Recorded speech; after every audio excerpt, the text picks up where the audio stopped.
And now to our oldest beer. It's actually the oldest style we are traditionally producing. It's a dark doppelbock lager beer, our Korbinian, named after the founder of our brewery. And actually this is where the cycle goes to an end, where we're again at the beginning, at the foundation of our brewery in 725, or foundation of the monastery.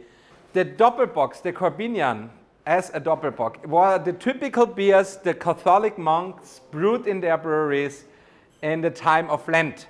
So when you have the 40 days of Lenting, where they were not allowed to eat something, they brewed those kind of beers to make that time a little bit more bearable, I would say.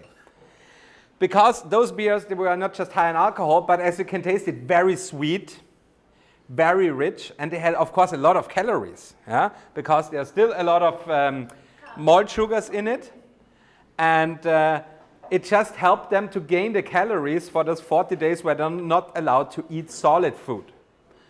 And this were the typical Lenten beer from the monks they brewed.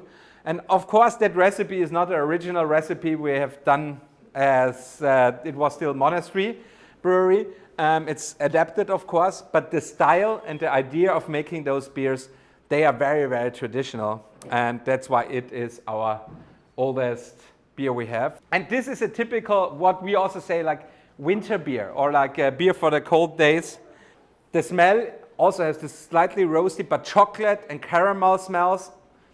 It also has like this flavor for dried fruits, like plums or figs. And then also in the taste, in the mouthfeel, sweetness, maltiness, richness, very complex.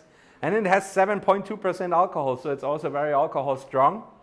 And yeah, it can also make people happy, of course. And it definitely made the monks in Weihenstephan very happy when they were not allowed to eat 40 days.